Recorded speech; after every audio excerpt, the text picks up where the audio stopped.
I think I'll get this on CD.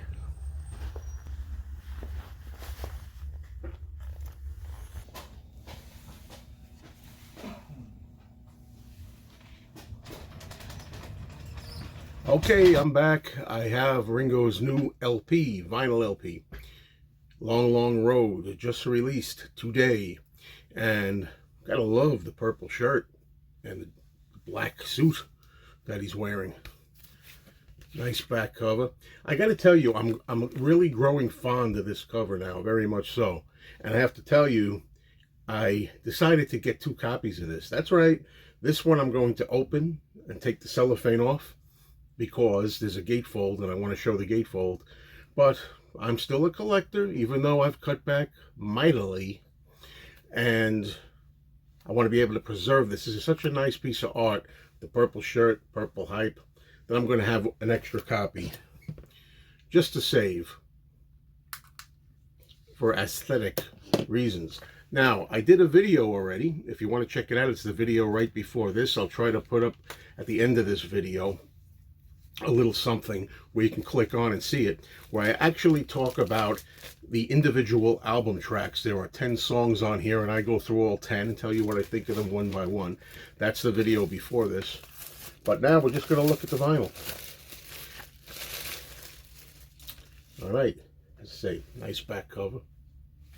And when you open it up, really good shots of Ringo here. Really good. Nice gatefold. Love to see Ringo in different kinds of surroundings. I like that. And also there's a picture of Ringo wearing the same shirt in the late 60s that he's wearing on the album cover.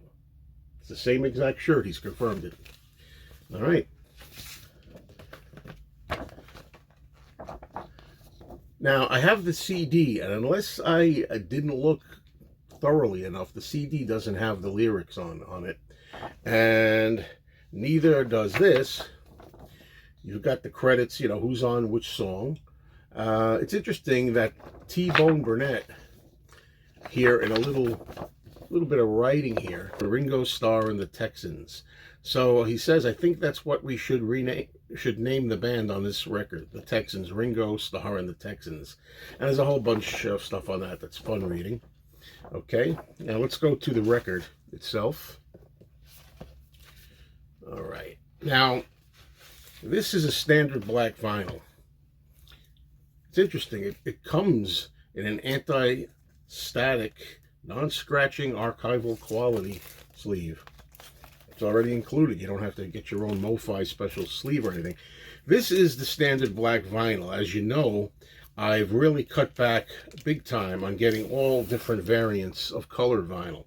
But this album, since purple is my favorite color, and since purple figures so much into this particular record, I think I'm going to maybe seek out the purple vinyl on this release. Yeah, so you can see that I still have fun. You know, I do a show called Collectors Anonymous. The reason for that title is like Alcoholics Anonymous, you know. We're still collectors, and once it's in your blood, it's in your blood. You can cut down, like I'm cutting down big time, but you also have to know you always have that little bit of thrill in you about collecting.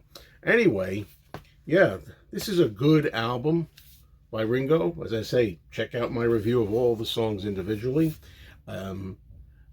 At this point, I don't think it's as good as Look Up was. This is like the sequel. And I got to give a lot of credit out there to Matthew Turnage, who said it well for me. And I think I follow it now. I'm going to borrow this, Matthew, okay? He said, Look Up and this album reminds him of the original 1973 Ringo album. It was a great album. And then Goodnight Vienna tried to duplicate that, replicate it with the same people, try to get the same feel of the original Ringo album. But it falls a little short. It's good, but not as good as Ringo. That's exactly how I feel about that. That is a very good analogy, Matthew Turnage. Thank you so much for putting that in my head. That's a great analogy. Anyway, hope you like the record. So far, all the people listening to it, people are liking it. This is another good album. Your mileage may vary, but I'm curious to know if it does. Thanks, everybody.